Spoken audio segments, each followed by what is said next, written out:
ज्यादा रिफ्लेक्ट कर रही हैं। गुडविल शो हो रहा है, प्रीमियरी एक्सपेंसेस शो हो रहा है, आपका discount on issue of share, discount on issue of debenture, securities represent हो रहा है, प्रीमियरी एक्सपेंसेस रिप्रेजेंट हो रहे हैं, लॉसेस दे रखे हैं, असेट्स की वैल्यू आप लोगों की बहुत ज्यादा हो चुकी है।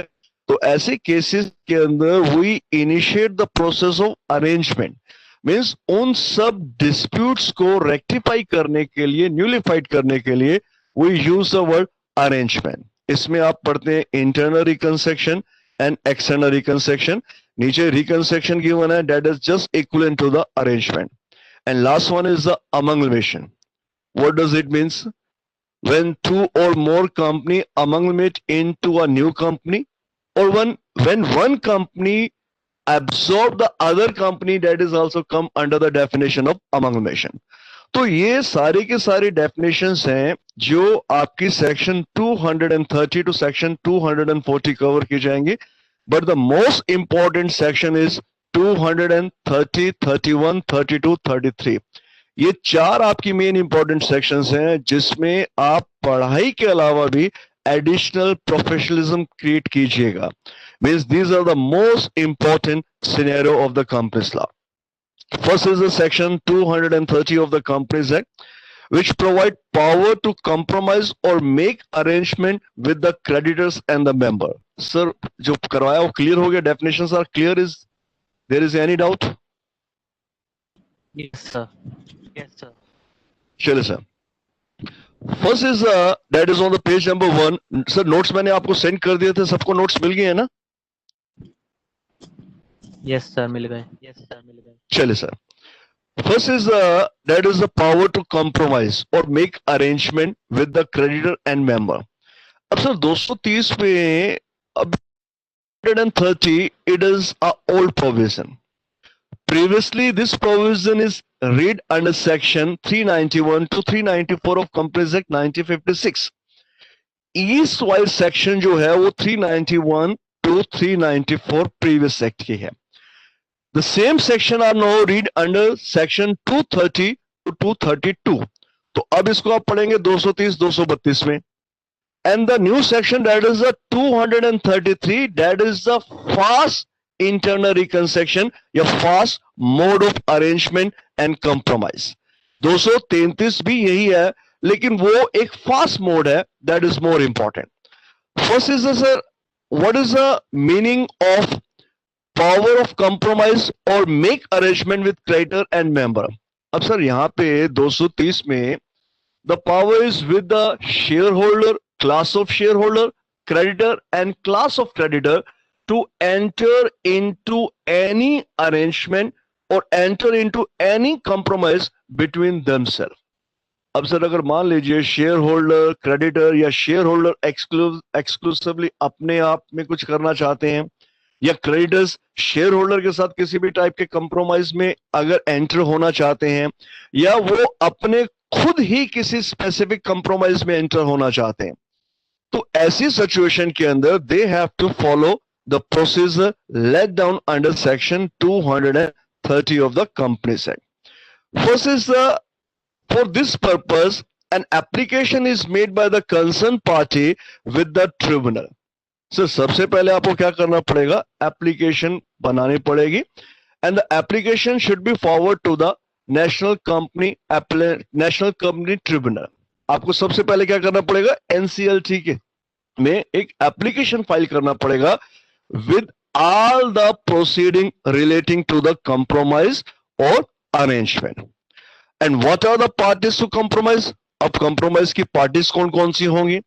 That is between the company and its creditor or class of creditor, and between the company and its member or class of member।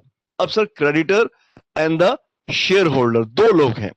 अब पहली बात, अगर मान लीजिए कंपनी और क्रेडिटर या क्लास ऑफ क्रेडिटर में कोई कंप्रोमाइज होता है, मीन्स अगर मान लीजिए कोई स्पेसिफिक क्रेडिटर्स है, कंपनी को अपना राइट फॉरगोन करने के लिए इंटरेस्टेड हो जाता है, और if there is a group of creditor agree to forgone their claim, जैसे इंटरनल रिकंस्ट्रक्शन में था कि creditor agree to forgone their claim by 50%, accordingly they require increase rate of interest at the rate of 20%, interest of 15%। Creditors कहते हैं कि हम अपना 50% अपना जो हमारी लायबिलिटी है हम फोरगोन करते हैं, उसके बदले में आप हमारे रेट ऑफ इंटरेस्ट को इंक्रीज कर दीजिए, वो 15% की बजाय आप 20% कर दीजिए। तो that is a kind of arrangement between the company and the class of creditor. It means अब वो जो अरेंजमेंट है किसी एक क्रेडिटर या कंपनी या क्लास ऑफ क्रेडिटर या कंपनी के बीच में हो सकता है। इन द सेम मैनर वही arrangement, the same arrangement can be made और can be enter between the share holder, that is the member और class of member and the company. So these are the two parties who are competent to enter into a compromise or arrangement under section 213.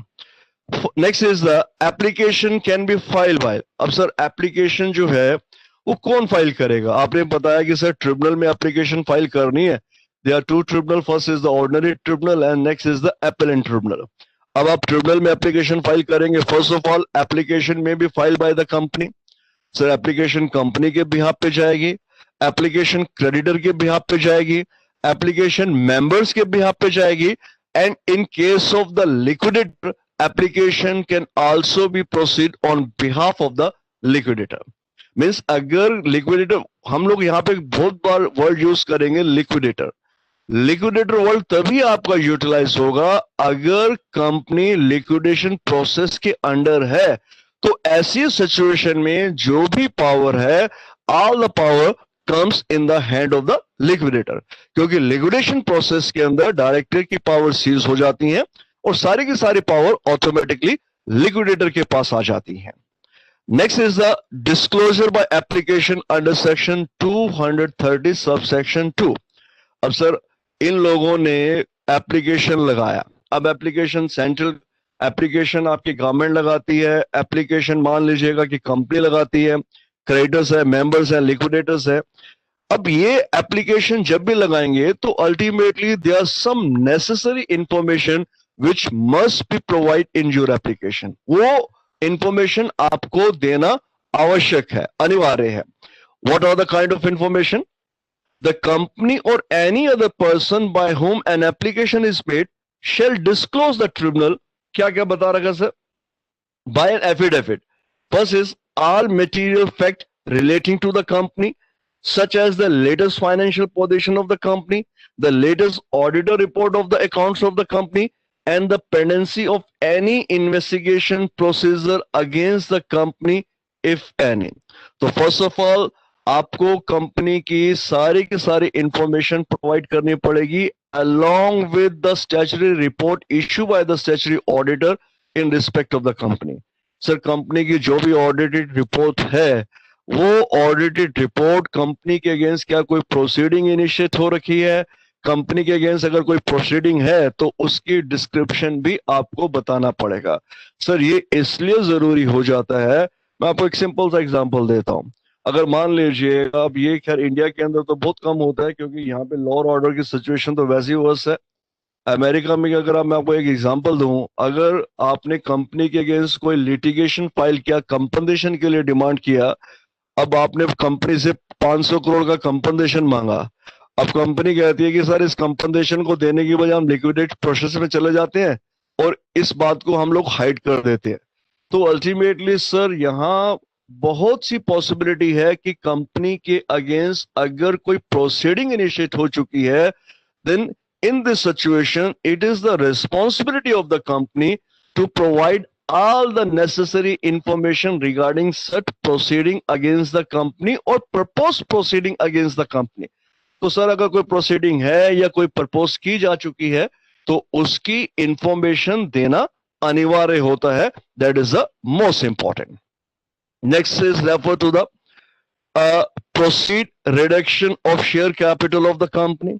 Sorry, proposed reduction of the share capital of the company. अब अगर sir आप अपनी share capital में अगर आप reduction करने जा रहे हैं तो आपको उस प्रपोज रिडक्शन के बारे में भी बताना पड़ेगा। अब sir reduction of share capital और मान लीजिएगा कि रिडेम्पशन ऑफ प्रेफरेंस शेयर्स या conversion of preference share into the equity shares, sir ये कुछ प्रोविजन ऐसे हैं जिनके लिए स्पेसिफिक प्रोसीजर गिवन है स्पेसिफिक सेक्शन के अंडर। तो यहां पर एक बात हमेशा दिमाग में डाल के चलेगा कि अगर किसी भी टास्क में किसी स्पेसिफिक प्रोविजन की एप्लीकेबिलिटी है तो in that situation the application should be made according to such specific provision. तो इसका मतलब है कि जब आप एप्लीकेशन देंगे कंसर्न अथॉरिटी को, ट्रिब्यूनल को एप्लीकेशन देंगे, तो आपको उसमें मेंशन करना पड़ेगा कि concern section requirements are also fulfil by the company. It means अगर वो किसी स्पेसिफिक प्रोविजन को टच करता है तो अल्टीमेटली आपको ट्रिब्यूनल को इंटीमेट करना पड़ेगा कि आपने उस सेक्शन के अकॉर्डिंगली ही प्रोविजन को मेंटेन किया है, और जो भी प्रपोज रिकंस्ट्रक्शन है, अरेंजमेंट है, that is according to such specific provision. तो B is that is the propose reduction of share capital of the company. And next is the C is any scheme of corporate debt restructuring if the same is consented by not less than 70% of secured creditors in the value। Sir अब यहां पे एक word आपका use हो रहा है, that is the corporate debt restructure. 2014 उससे पहले कांग्रेस का गवर्नमेंट था, और 2008 से लेकर 2014 तक जो बैंकिंग सिस्टम को लॉस हुआ, that is only due to the scheme of corporate debt restructure। Sir पैसा देते नहीं थे। अब बैंक वालों में आप लोगों ने एक वर्ड सुना होगा, एनपीए, नॉन परफॉर्मिंग असेट्स। अब अगर मान लीजिएगा कि कोई असेट्स पे मेरा कोई लोन पे मेरा इंटरेस्ट आपका ड्यू हो गया 120 दिन या 90 दिन, वॉट एवर द पीरियड, तो कंपनी क्या करती थी, 90 दिन से पहले ही एग्रीमेंट कर लेते थे कि सर ऐसा है कि इसका जो डेट रिडेम्पशन पीरियड है इसको 2 साल बढ़ा दीजिए, 3 साल बढ़ा दीजिए, क्योंकि पता है कि कंपनी ने हेराफेरी की है, बैंक वाले उसके अंदर इन्वॉल्व है। तो अल्टीमेटली हम लोग डेट को क्या करते थे, रिस्ट्रक्चर कर देते थे। तो ऐसे पहले क्या होता था, पहले जो रिस्ट्रक्चर होता था उसमें आपका सिंपल आपका आप इंफॉर्मेशन दीजिए, इफ यू आर एग्री, चलो जी रिस्ट्रक्शन स्कीम आप लोगों की इनिशिएट हो जाएगी। But the as per the present scenario, अगर आप कोई भी कॉर्पोरेट डेट रिस्ट्रक्शन स्कीम को लेके आ रहे हैं, then it can only be proposed when the same scheme is consented by not less than 75% of secure creditor। इसका मतलब है कि जो सिक्योर क्रेडिटर्स हैं, अगर 75% सिक्योर क्रेडिटर्स कंसेंट देंगे, in that situation the scheme can be reconstructed। Sir तभी आप लोगों की रिस्ट्रक्चर स्कीम जो है वो रिकंस्ट्रक्ट होगी। अगर 75% से कम सिक्योर क्रेडिटर्स अपनी कंसेंट देते हैं तो अल्टीमेटली आप उस स्कीम को ट्रिब्यूनल को फॉरवर्ड नहीं कर सकते। सर क्लियर है, कोई doubt, any doubt? No sir clear, no sir clear. चलिए sir, next is these are the matter which should be disclosed by the company in its affidavit। Next is that is the direction by tribunal for the meeting।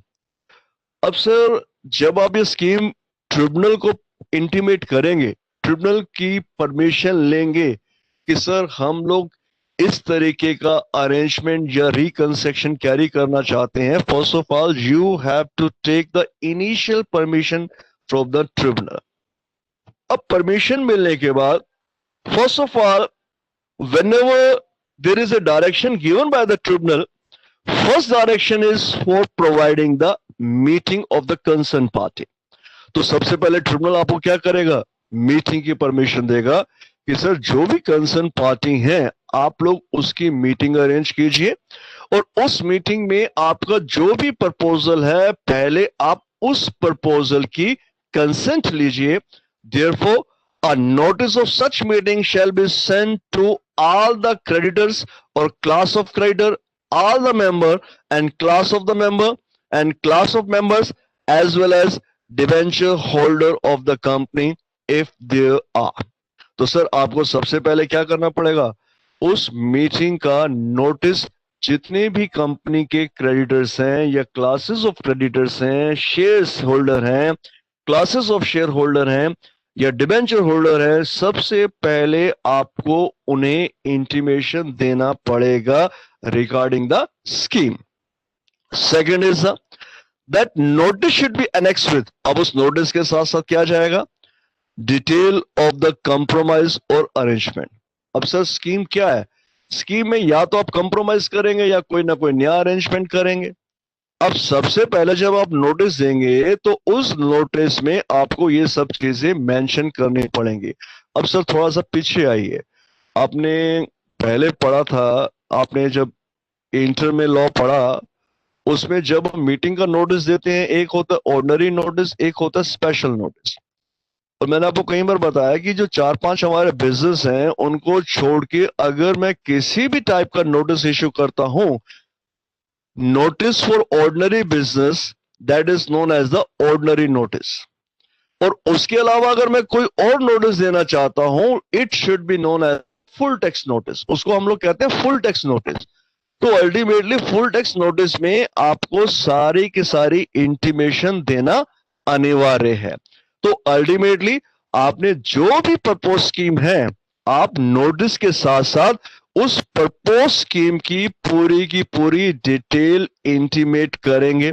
Second is a copy valuation report if any. अब अगर sir मान लीजिएगा आपने shares का valuation किया, अब shares का valuation करने के बाद आपने क्रेडिटर्स को कहा कि ठीक है सर, आपको हम इंटरेस्ट नहीं दे पा रहे, तो आप चाहे तो आप अपनी लायबिलिटी के बदले में हमारी कंपनी के शेयर्स ले सकते हैं. If there is any kind of such proposal, तो उसके लिए तो सर शेयर का वैल्यूएशन भी होना चाहिए. तो ऐसी सिचुएशन में अगर आप शेयर्स अलॉट करते हैं, then valuation report it should be the part of the notice. तो आपको उसके साथ साथ क्या करना पड़ेगा? वैल्यूएशन रिपोर्ट देनी पड़ेगी अगर मैटर में शेयर से रिलेटेड आप किसी भी टाइप का कोई भी अरेंजमेंट करते हैं. Next is the explaining their effect on the creditor. Sir that is most important.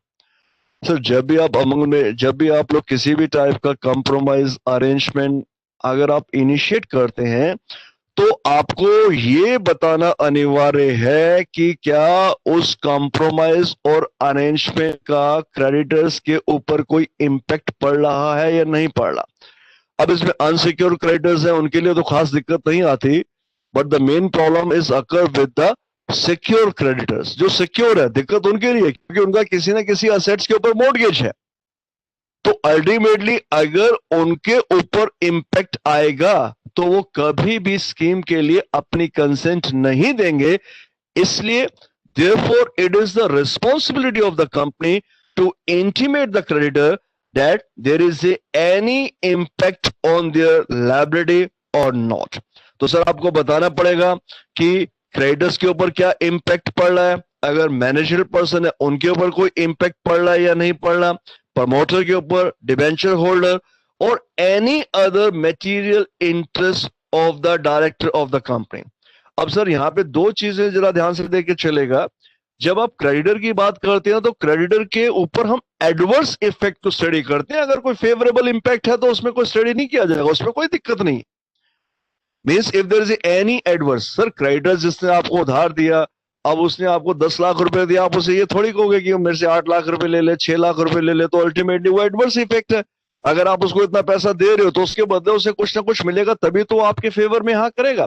तो क्रेडिटर के लिए देखा जाता है कि कोई भी एडवर्स इंपैक्ट नहीं होना चाहिए.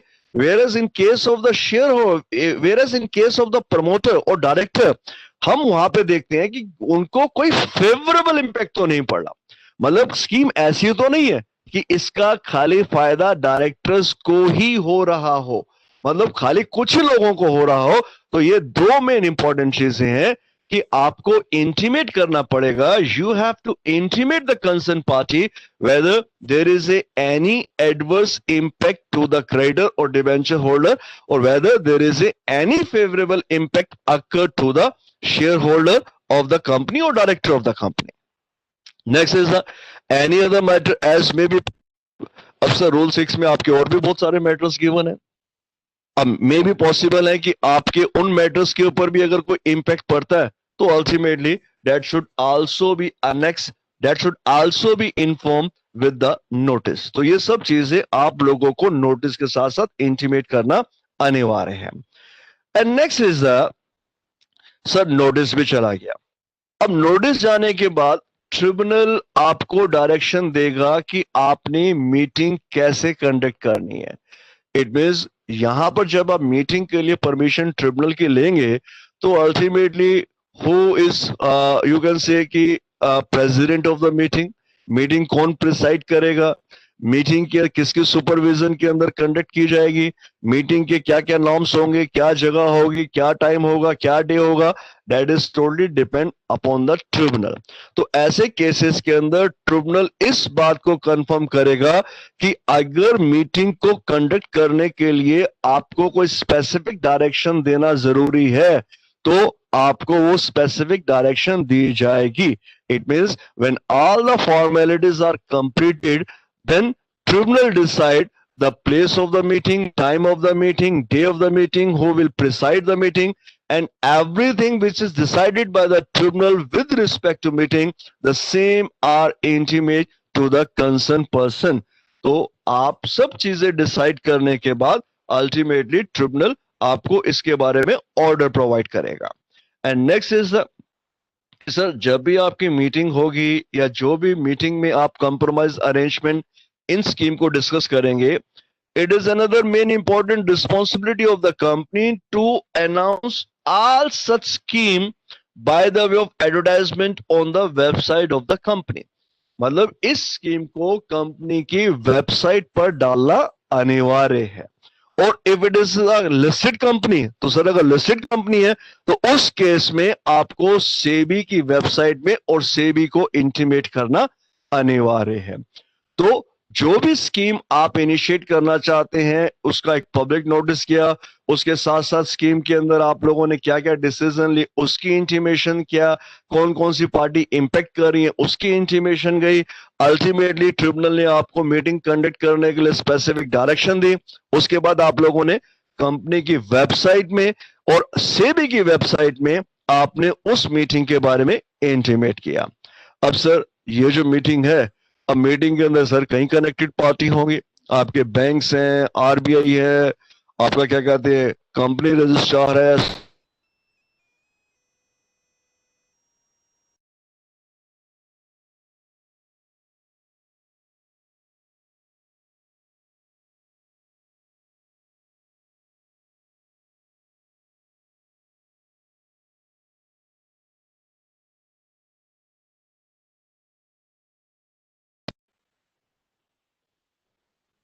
Hello,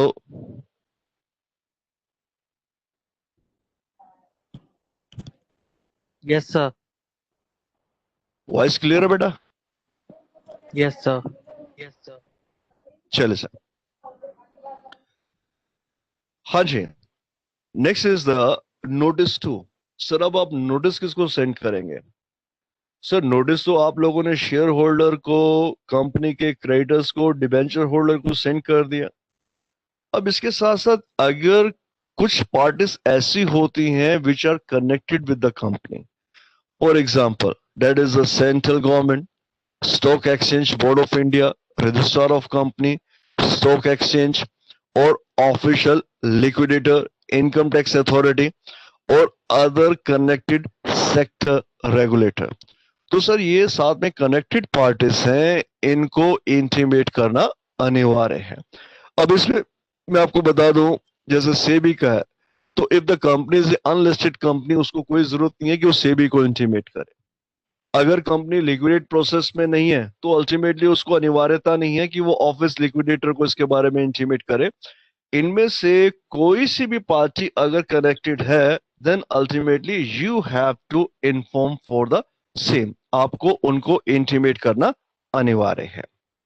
next is the time limit for representation. अब सर ये जो आप लोग नोटिस प्रोवाइड करते हैं, ये नोटिस किसके लिए दिया जाता है?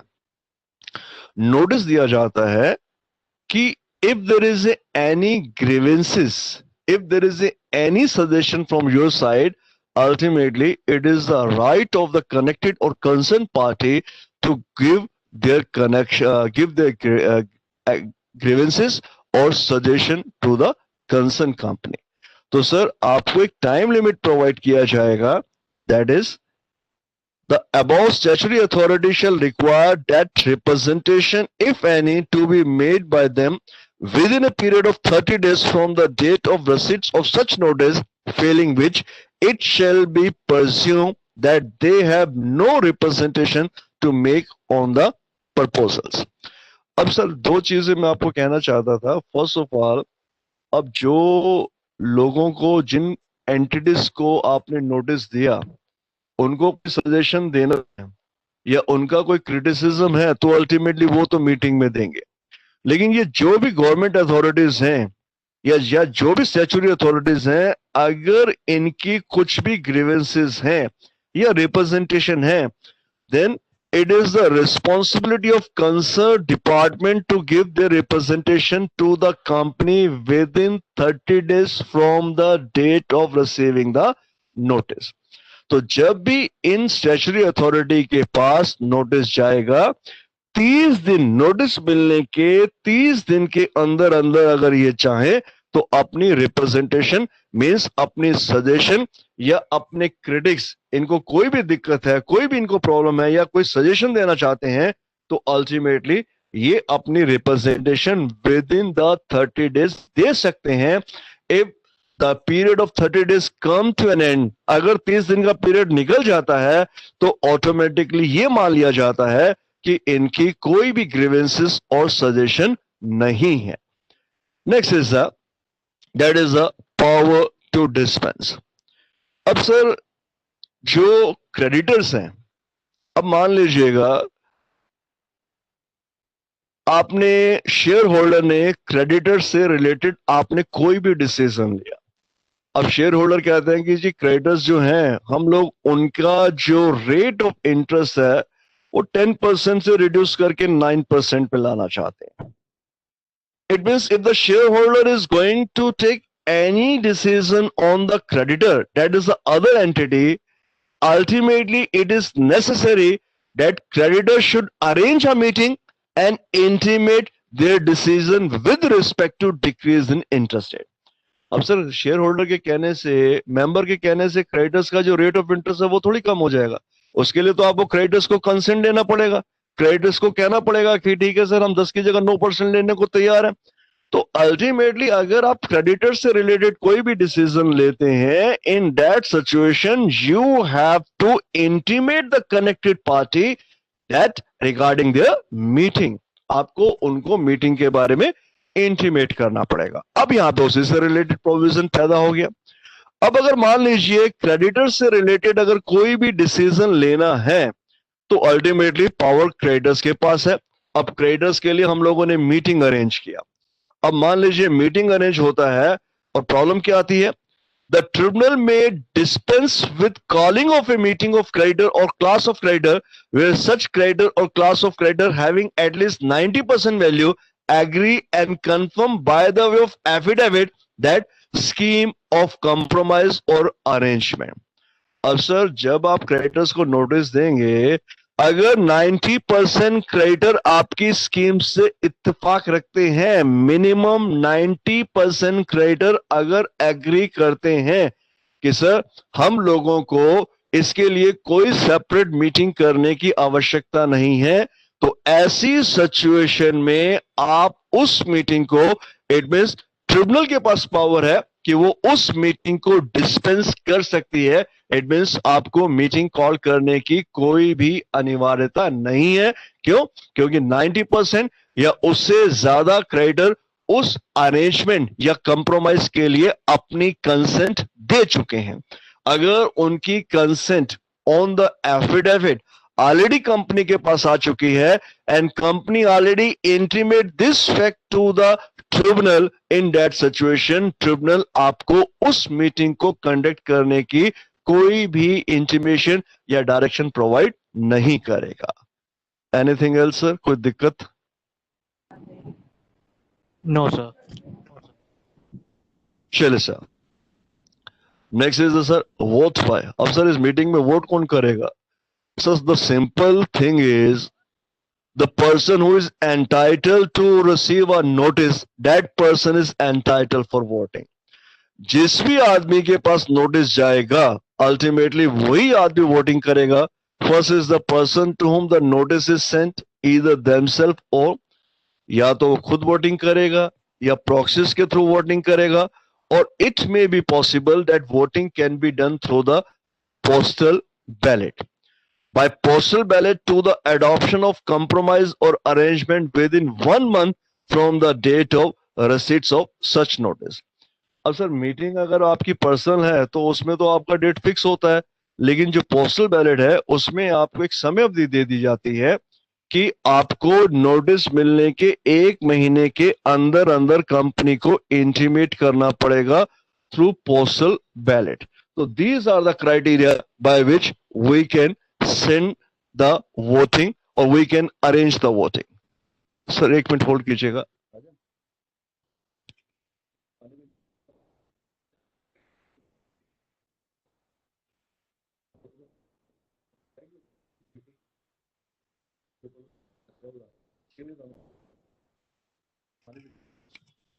हाँ सर क्लियर है. Is it clear? Any doubt? Yes, sir. Yes, sir. चलिए sir. Next is objection by. Sir अब आपका मीटिंग हुआ, मीटिंग में अगर मान लीजिएगा कि कोई भी ऑब्जेक्शन है, अब क्वेश्चन यहाँ पे ये राइज होता है कि क्या एक दो व्यक्ति अगर ऑब्जेक्शन रेस करते हैं तो क्या वो ऑब्जेक्शन वैलिड है, क्या वो ऑब्जेक्शन मेंटेनेबल है? The relevant provision is that is person objection under section 234, person holding not less than 10% of the shareholding or have outstanding debt amounting to not less than 5% of total outstanding debt as per the latest audited financial statement. अब अगर sir share holder की बात करेंगे तो objection it can be only maintainable when such objection is raised by 10% or more member. In the same manner, if the objection is raised from the side of creditor, the amount or the percentage is more than 5% or more than 5%. तो sir अगर आप share holder कहते हैं तो 10% share holder या उससे ज्यादा अगर किसी भी टाइप का ऑब्जेक्शन रेज करते हैं then it is maintainable. और अगर मैं क्रेडिटर्स की बात करूं तो जो भी लोग जिन्होंने कंपनी से पैसा लेना है, if the total value is not less than 5%, indirectly 5% और मोर, उस केस में उनका ऑब्जेक्शन मेंटेनेबल है. इससे कम ऑब्जेक्शन करेंगे तो ultimately it is not maintainable. Any doubt sir? No, sir. No, sir. Next is that is approval of compromise arrangement by member or creditor and sanction of compromise or arrangement by tribunal. Sir, first is the meeting. हमने पहले meeting के बारे में ऊपर पढ़ा कि sir meeting आपकी complete हो चुकी है. And the most important, the meeting is conducted as per the direction of the tribunal. Tribunal के डायरेक्शन पर हम लोगों ने मीटिंग को कंडक्ट किया, मीटिंग को कंप्लीट किया. Next is the approval by majority. अब सर मीटिंग में क्या हुआ? At the meeting the compromise और arrangement shall be approve by majority of creditor और मेंबर और any class of them more than 50% of member who are present and voting. अब sir अगर हम लोग शेयर होल्डर की बात करें तो 50% जो मेंबर हैं अगर वो इसको अप्रूव कर देते हैं, या मान लीजिएगा क्रेडिटर्स की बात करें तो अगर 75% क्रेडिटर्स अगर इसको एग्री कर लेते हैं. अब सर दो चीजें, ऊपर आप लोगों ने पढ़ा 90%, क्रेडिटर्स का पढ़ा आपने 95%. What is the meaning of 95%? कि सर जो भी आपके बीच में कंप्रोमाइज या अरेंजमेंट की स्कीम डिसाइड हुई, अगर कम से कम 5% या उससे ज्यादा क्रेडिटर अगर अगेंस्ट में जाते हैं तो अल्टीमेटली हमें उनके क्रिटिसिज्म को सेटिस्फाइड करके ही आगे चलना पड़ेगा. अब यहां पे हम मान के चलते हैं कि मान लीजिए 5% नहीं हुए तो इसका मतलब है कोई दिक्कत नहीं है। ऐसे केसेस के अंदर अब अल्टीमेटली ट्रिब्यूनल के ऊपर डिपेंड होगा कि वो इस बात को कंफर्म करेगी कि क्या फॉर्मेलिटीज पूरी हो चुकी हैं या नहीं हो चुकी। अब इस केस में कहता है कि sir at the meeting the compromise or arrangement shall be approved by majority of the creditor and member or class of them। अब सर अगर मान के चलेगा, अगर हम शेयर होल्डर की बात करेंगे तो 50% या उससे ज्यादा शेयर होल्डर उस स्कीम के लिए एग्री करते हैं और क्रेडिटर्स अगर 75% के लिए एग्री करते हैं, 75% और मोर एग्री करते हैं, in that situation ultimately the scheme can be approve bye the tribunal. तो उस केस में स्कीम की अप्रूवल देने में कोई भी दिक्कत नहीं आएगी। स्कीम की अप्रूवल अभी दी नहीं है, it is one of the condition which is necessary for the approval given by the tribunal. मतलब ट्रिब्यूनल जब भी अप्रूवल देगा तो उसके लिए इन दोनों कंडीशंस का कंफर्म किया जाना अनिवार्य है। Second is the member not counting. अब सर इसमें मेंबर किसको काउंट नहीं करेंगे? सर मेंबर, एक पहली बात, जिन लोगों ने अगेंस्ट में बोला तो अल्टीमेटली स्कीम में उनको काउंट ही नहीं किया जाएगा। इट मींस अगर मैं स्कीम के अगेंस्ट में बात करता हूं तो अल्टीमेटली उस केस में मेरा जो वोट है वो अगेंस्ट में है, then it is not counting. क्यों? क्योंकि मैंने अगेंस्ट में वोट दिया। या मान लीजिएगा कि कोई भी मेंबर या कोई भी क्रेडिटर अगर उस मीटिंग में प्रेजेंट नहीं है, that is it is to noted, page number 2 पे देखिएगा, it is to noted that member or creditor not present in the meeting as well as present in the meeting but remain neutral are not to be counted। अब sir ये जो ऊपर के आप number count करेंगे 50%, 75%, तो किन लोगों को काउंट नहीं करना? एक तो जो आपके अगेंस्ट है, एक वो है जो उस मीटिंग में प्रेजेंट ही नहीं थे, और एक वो लोग हैं जो प्रेजेंट थे, जो अगेंस्ट नहीं थे, लेकिन अगर वो न्यूट्रल हैं, in that situation total counting number में आप उनको काउंट नहीं करेंगे। टोटल काउंटिंग नंबर का मतलब अगर शेयर होल्डर 50% काउंट करना चाहते हैं, क्रेडिटर 75% काउंट करना चाहते हैं, तो ये वो लोग हैं जो उस नंबर की काउंटिंग में इंक्लूड नहीं किए जाएंगे। सर एनी कोई डाउट है तो बताइए। सर वो 95% और इसमें कंफ्यूजन है 75%। हाँ बेटा, वो एक्चुअली में क्या है कि अगर मान लीजिए आपके सामने जो स्कीम आई, अब स्कीम के अंदर मान लीजिए आप रेस करना चाहते हैं, अब तो मीटिंग होगी, मीटिंग में तो आप मीटिंग में जाएंगे।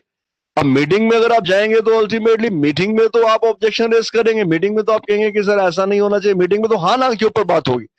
लेकिन अब आप उसमें अपनी कोई रिकमेंडेशन देना चाहते हैं, मान लीजिए स्कीम आपके पास आते हैं, आप कहते हैं कि नहीं सर ऐसा नहीं, ऐसा होना चाहिए, क्योंकि मीटिंग में तो ये होगा नहीं, मीटिंग में तो हाँ या ना की बात होगी कि सर जो फेवर में हाथ खड़ा करे, जो अगेंस्ट है वो हाथ खड़ा करे। मीटिंग में ऐसी बात होगी, मीटिंग में आपको सजेशन के लिए नहीं बुलाया जाता। मींस अगर आप उस स्कीम के अगेंस्ट कोई ऑब्जेक्शन रेज करना चाहते हैं तो कहता है कि सर ऑब्जेक्शन तभी मेंटेनेबल है कि अगर शेयर होल्डर मेंबर ऑब्जेक्शन करेंगे तो उनकी वैल्यू 10% या उससे ज्यादा होनी चाहिए। अगर क्रेडिटर अगर ऑब्जेक्शन रेज करते हैं तो ऑब्जेक्शन करने वाले क्रेडिटर्स कम से कम 5% या उससे ज्यादा होने चाहिए। इसका मतलब मीटिंग में आने से पहले अगर आप कोई सजेशन या ऑब्जेक्शन रेज करना चाहते हैं तो you have the power, provided the number is minimum equal to 10% और 5% एज द केस में बी। इसका मतलब मीटिंग से पहले ऑब्जेक्शन रेज करने की कंडीशन है। अब आप मान लीजिए आपके नंबर कम है, आप 3% है, 4% है, 5% नहीं है, तो जब आप मीटिंग में जाएंगे तो मीटिंग में तो आप वैसे ही ऑब्जेक्शन रेज करेंगे। लेकिन मैंने आपको बताया कि मीटिंग में तो हाँ या ना के ऊपर बात होगी, वहां पे तो आप लोगों की ऑब्जेक्शन डिटेल में बात ही नहीं होगी। इसलिए अगर आप पहले कोई ऑब्जेक्शन रेज करना चाहते हैं then objection can be raised by a statutory number of the person belongs to the share holder और क्रेडिटर, मींस मेंबर और क्रेडिटर। अब उसने आगे बोला कि सर अब आप मीटिंग के अंदर आ गए, आपका ऑब्जेक्शन सस्टेन नहीं हुआ, क्यों? क्योंकि नंबर्स कम थे। तो जब आप मीटिंग के अंदर जाएंगे तो मीटिंग के अंदर जो भी प्रपोजल आप लोगों ने दिया, अब उस प्रपोजल में वो प्रपोजल कब अप्रूव होगा? तो उसने बताया कि सर शेयर होल्डर्स जो हैं अगर वो टोटल 50% से ज्यादा हैं, क्रेडिटर्स हैं अगर 70% से ज्यादा जब अपनी कंसेंट दे देते हैं, तो जो स्कीम आपने प्रोड्यूस की है इन रिस्पेक्ट ऑफ कंप्रोमाइज और अरेंजमेंट, अल्टीमेटली ट्रिब्यूनल उसको अप्रूव कर लेगा। अब उसने ये जो नंबर बताया 50% और 75%, उसकी कैलकुलेशन के लिए बताया कि किन किन लोगों को आपने इंक्लूड नहीं करना। एक तो उसने बताया कि सर मीटिंग में अगर कोई आदमी प्रेजेंट नहीं होता, और सेकंड अगर प्रेजेंट होता है वो न्यूट्रल रहता है, तो अल्टीमेटली इन नंबर्स के लिए आप इनको काउंट नहीं करेंगे। तो दो चीजें अलग अलग हैं। जो पहले बताया गया वो मीटिंग से पहले आपके ऑब्जेक्शन रेज करने का राइट था, जो 10 या 5% होने पर ही आपको अवेलेबल था। और सेकंड, जब मीटिंग कंडक्ट की जाती है तो कम से कम इतने लोगों की कंसेंट मिलना अनिवार्य है उस प्रपोजल की अप्रूवल के लिए। तो दोनों बातें अलग अलग हैं। कोई doubt sir? No sir, clear. चले sir, next is that is mode of voting. Voting का मैंने आपको पहले बताया, इसमें कोई ज्यादा इंपॉर्टेंट नहीं है।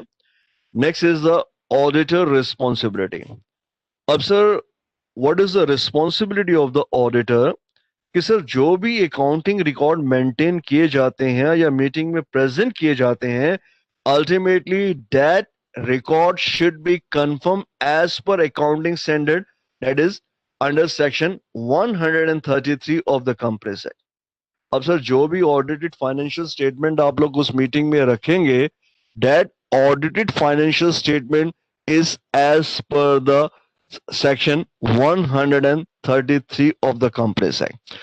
अब सर जो आपने ऑडिटेड फाइनेंशियल स्टेटमेंट रखी, अब मान लीजिए वो 1 साल पुरानी है, 2 साल पुरानी है, 3 साल पुरानी है, हम लोगों के लिए एक रिक्वायरमेंट है कि last financial audited statement approve by the statutory auditor under section 133, that is the most important. Means अगर आपने लेटेस्ट फाइनेंशियल जो आपने financial statements that is approve by the statutory auditor, अगर वो डॉक्यूमेंट आपने प्रोड्यूस नहीं किए, अल्टीमेटली जो भी स्कीम आप प्रोड्यूस करेंगे, प्रेजेंट करेंगे, उसके लिए आपको अप्रूवल नहीं मिलेगा। अप्रूवल के लिए आपको latest financial audited statement present करना अनिवार्य है। And this fact should be given to the tribunal. आपको ट्रिब्यूनल को इंटीमेट करना पड़ेगा, बताना पड़ेगा कि जो भी फाइनेंशियल स्टेटमेंट है, this are latest financial statement under section 133। Next is the approval by tribunal. If the tribunal satisfied that the tribunal satisfied that the scheme is for the interest or benefit of the creditor or the member। अब sir अगर tribunal satisfied हो जाता है, tribunal first satisfied होगा कि sir सारी की सारी फॉर्मेलिटीज आपकी पूरी हो चुकी हैं, स्कीम मेंबर्स के लिए, क्रेडिटर्स के लिए, उनके बेनिफिट के लिए है, जो जो रिकमेंडेशन दी थी उन रिकमेंडेशन को इंप्लीमेंट कर लिया गया, तो ऐसी सिचुएशन में ट्रिब्यूनल उस स्कीम के लिए अपनी कंसेंट दे देगा and that scheme can be implemented. उस केस में आप उस स्कीम को इंप्लीमेंट कर सकते हैं। अब आप उसको इंप्लीमेंट कब नहीं कर पाएंगे, वो सिचुएशन डिफरेंट है। अगर कोई भी सजेशन आ जाता है या मान लीजिए ट्रिब्यूनल को ही कोई डाउट पैदा हो जाता है, in that situation sanction or approval cannot be given to the scheme. First is the binding effect. Sir, that is not so important कि एक बार scheme tribunal ने satisfied कर दे तो ultimately कंपनी और कंपनी से रिलेटेड जितनी भी एंटिटीज हैं उन पर ये ऑटोमेटिकली बाइंड हो जाएगी। What does it means binding effect? Sir हमने company propose a scheme under section 230।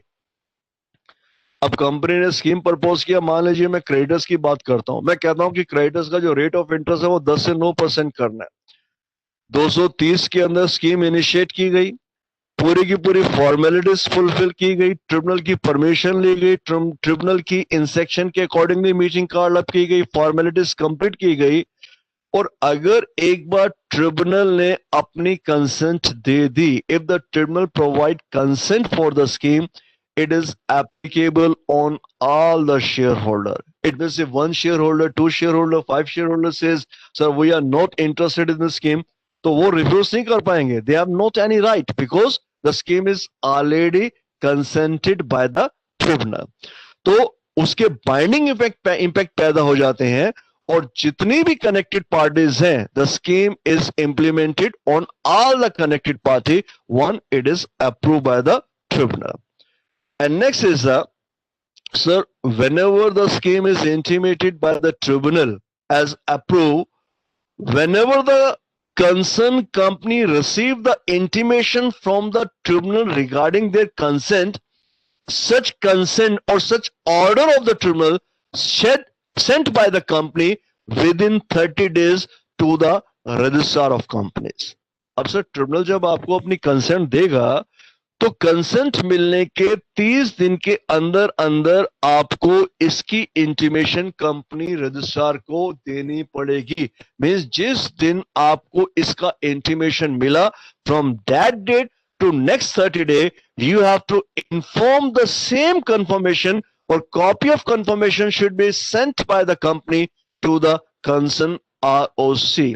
अब सर स्कीम में अगर एक से दो कंपनी ज्यादा आपकी इन्वॉल्व है तो दोनों कंपनी जिस ROC के जुडिक्शन में आती हैं उनको इसकी इंटीमेशन दिया जाना अनिवार्य है. Any problem sir? Any doubt? No sir.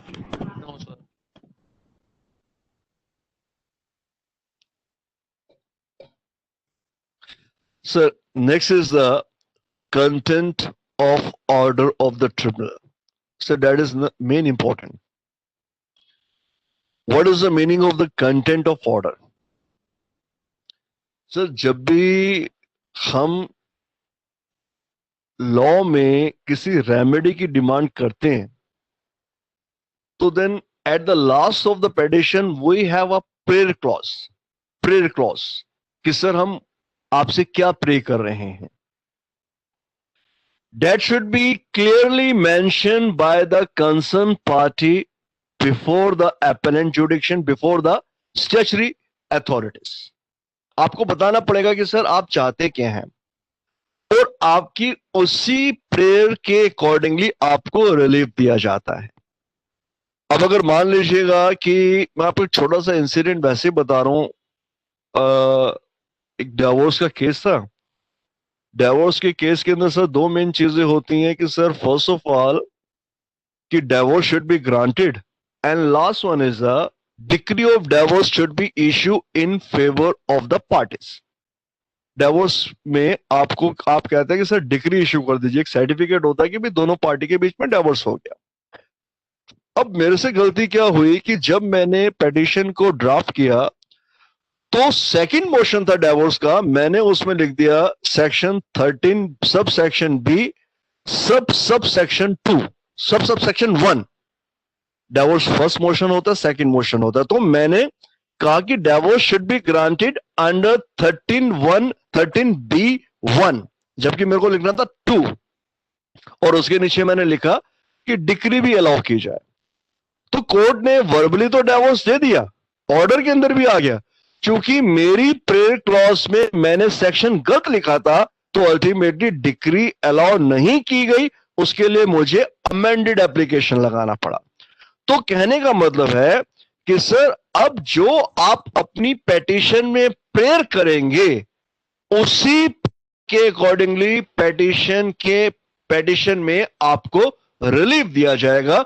Therefore, content of the petition, that is the main important content of order of the tribunal, that is most important. क्या दे रखा है? First, where the compromise or arrangement provide for conversion of preference share into equity share.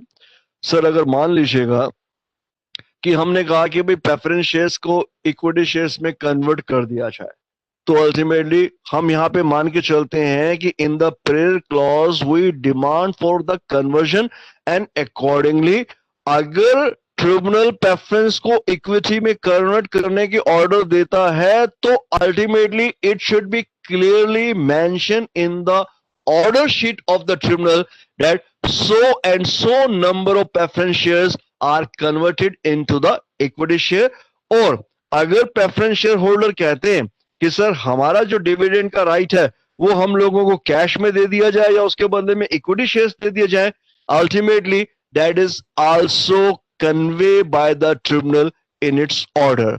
तो tribunal अपने order में mention करेगा। Next क्या दे रखा है, the production of any class of creditor. अब अगर कोई क्रेडिटर्स को कोई प्रोडक्शन दी जाती है, if there is any production allowed by tribunal to the creditor, the same should also be mentioned in the order of the tribunal. Next, variation of the shareholder right. Sir अगर आपने share holder right में variation किया, देखिए मैंने साथ में लिखा हुआ under section 48, what does it mean? If there is any scheme for variation in the shareholder right is initiated by the company, first of all such scheme should be according to section 48, क्योंकि section 48 में share holder right के variation के बारे में process दे रखा है और हम यहाँ पे वही चीज इंप्लीमेंट कर रहे हैं कि sir our scheme is with the conformity of section 48। तो हमारे को पेटिशन में मेंशन करना पड़ेगा कि सर 48 के अकॉर्डिंगली स्कीम इनिशिएट की थी और ट्रिब्यूनल हमारे को जब ऑर्डर इश्यू करेगा, it is clear direction given by the tribunal that scheme is allowed subject to the confirmation of concerned section. Next, proceeding pending before the Board of Industrial and Financial Reconstruction. Sir, मान लीजिएगा कि if there is any proceeding is pending before the BIFR, then if the compromise or arrangement is agreed to by the creditor under subsection 6, any proceeding pending before the Board of Industrial and Financial Reconstruction established under section 4, then it shall abate. Means अब sir ये कहना क्या चाहता है, अब sir जो आपके creditors हैं, मान लीजिए क्रेडिटर्स ने आपकी एप्लीकेशन लगाई है इंडस्ट्रियल फाइनेंशियल रिकंस्ट्रक्शन बोर्ड के सामने। अब क्रेडिटर्स को कोई दिक्कत ही, क्रेडिटर्स वहां पे चले गए पैसे की डिमांड करने के लिए, तो इसका मतलब है कि लिटिगेशन सर आपके वहां पे भी मेंशन है। तो ऐसी सिचुएशन में अगर क्रेडिटर सेक्शन 230 के अकॉर्डिंगली किसी भी अरेंजमेंट या रिकंस्ट्रक्शन के लिए तैयार हो जाते हैं और अगर इसकी परमिशन अप्रूवल ट्रिब्यूनल ने दे दी, तो ऐसी सिचुएशन में जो एप्लीकेशन आपने BIFR के सामने लगाई है, the same is automatically nullified, the same is automatically abate, that is withdrawn. Means मैं आपको सिंपल एग्जांपल दे रहा हूं कि अगर मान लीजिए आपने किसी अथॉरिटी के सामने कोई एप्लीकेशन लगाई, मैं आप छोटा सा और एग्जांपल ले लेता हूं। मान लीजिएगा कि सर हमने क्रेडिटर्स को चेक दिए थे, चेक डिसऑनर हो गए। डिसऑनर होने के बाद क्रेडिटर्स ने they file a complaint in the court of metropolitan magistrate under section 138 of the negotiable instrument act. उन्होंने 138 के अंदर एप्लीकेशन लगा दी कोर्ट के अंदर कि भैया कंपनी ने पैसा नहीं दिया, company as well as its working director are responsible toward 138, 139, 142 of the negotiable instrument act. अब वो केस जो है वो कोर्ट में चल रहा है। अब एट द सेम टाइम जब हम लोगों ने रिकंस्ट्रक्शन की स्कीम अरेंज की, अब मान लीजिएगा कोई कंप्रोमाइज अरेंजमेंट रिकंस्ट्रक्शन की स्कीम है और उसके अकॉर्डिंगली क्रेडिटर्स एग्री हो जाते हैं उस स्कीम के लिए, तो अल्टीमेटली जब ट्रिब्यूनल ऑर्डर इश्यू करेगा, at the time of issuing the order, whatever the right of the creditor, it is going to be written off. Immediately आपके राइट्स खत्म हो जाएंगे और उस इंटीमेशन का लेटर जब हम कोर्ट में सबमिट करवा देंगे, तो उस केस में वो जो केस है under 139, 138, 142, that is come to an end. तो यही वो कहना चाहता है कि सर अगर मान लीजिएगा कि आपने कोई भी proceeding if the pending before the BIFR और ट्रिब्यूनल ऑर्डर इश्यू कर देता है, then the proceeding shall abate, proceeding withdraw हो जाएगी। इट मींस अब वो प्रोसीडिंग कंटिन्यू नहीं रहेगी। Any doubt sir? सर ये क्लास ऑफ क्रेडिटर्स अनसिक्योर्ड और सिक्योर्ड क्रेडिटर्स। नहीं नहीं, क्लास ऑफ क्रेडिटर्स बेटा, अब क्रेडिटर्स भी अलग अलग है ना, किसी का रेट ऑफ इंटरेस्ट 5% है, किसी का 6% है, किसी का 10% है, कोई सिक्योर है, कोई अनसिक्योर है. That is refer to the class of creditor. Okay sir, okay चलिए सर. अच्छा, ये whether the point is clear, that is the proceeding pending before BIFR. Yes any sir, doubt? Yes sir, चलिए sir. Next is the such other matter including exit offer of the descending shareholder. So that is another main important under section 626 237 to 38. Sir, अगर कोई descending shareholder है, if there is any direction given for the descending shareholder, that is also the part of the scheme. वो भी scheme के अंदर given होगा, वो भी आपको order में mention किया जाएगा. तो these are the content of the order issued by the tribunal. Next is the buyback of security under section 230 subsection 10. No compromise or arrangement in respect of buyback of security under this section shall be sanctioned by the tribunal unless such buyback is in accordance with the provision of section 68. Sir, मैंने आपको 2-3 बार अभी पहले बताया, फिर मैं आपको एक बार point clear कर रहा हूं कि if the scheme is related with some specific section. अब मान लीजिए हमने बायबैक के बारे में बताया कि भाई कंपनी डिसाइड करती है कि भाई हम अपने शेयर बायबैक कर रहे हैं. अब जब आप शेयर बायबैक करेंगे तो ultimately creditors preference shareholder का इंटरेस्ट भी उसमें इंक्लूड होता है. तो कुछ फॉर्मेलिटीज हम लोगों को पूरी करनी पड़ती है कि भाई बायबैक के बाद आपकी डेट इक्विटी रेशियो ऐसी होगी, इतने के शेयर्स आप बायबैक कर सकते हैं, इतना डेट इक्विटी रेशियो होना चाहिए. These are the thing which are explain in the specific section. अब मान लीजिए बायबैक के अंदर मैं मान के चलता हूं कि सेक्शन 68 आपका इंप्लीमेंट हो रहा है. तो सर, अगर मान लीजिए बायबैक से रिलेटेड अगर किसी भी स्कीम को आपने ट्रिब्यूनल के पास भेजा, if you refer any scheme related with the buyback to the tribunal for their confirmation with fulfil all the necessary condition given under section 230, जो अभी अभी हम लोगों ने रीड किया, आपने सारी कंडीशन पूरी कर दी. तो क्वेश्चन ये राइज होता है कि भैया आपने जब 230 की सारी फॉर्मेलिटीज पूरी कर दी, whether the buyback permission can be granted by the tribunal. No sir, tribunal आपसे पहले पूछेगा कि whether buyback is connected with any of the section. No, if the buyback is connected with section 68, then you have to mention in your scheme कि section 68 formalities are already completed. It means this buyback is accordance with the approval of section 68. तो यहां पर अगर buyback से related आपकी कोई भी scheme है, then it should be according to provision of section 68. बिना इसके ट्रिब्यूनल आपको approval नहीं देगा. Next is the takeover offer 230(11). No compromise or no arrangement include takeover offer made in such a manner as may be prescribed, and in case of listed company it is as per the regulation framed by the SEBI. Sir, अब मान लीजिएगा कि आपकी कोई scheme है that is connected with the takeover offer. अब अगर कोई स्कीम टेक ओवर ऑफर से रिलेटेड है, then we have the concern section, we have the direction as per the SEBI. तो जैसे आपने सेक्शन 68 किया, तो टेक ओवर ऑफर भी उस स्पेसिफिक सेक्शन के अकॉर्डिंगली ही होना चाहिए. और अगर वो लिस्टेड कंपनी का टेक ओवर है, and if there are necessary direction given by SEBI in this record, that takeover should be according to direction of the SEBI, then only scheme can be approved by the tribunal. तो मैं आपको कई बार कह चुका हूं कि अगर आपकी स्कीम किसी भी स्पेसिफिक सेक्शन से रिलेटेड है, इन दैट सिचुएशन ट्रिब्यूनल आपको ऑर्डर तभी देगा जब आप उस रेलेवेंट सेक्शन को फुलफिल करेंगे. अदरवाइज ट्रिब्यूनल उस स्कीम को कभी भी अप्रूवल नहीं देगा.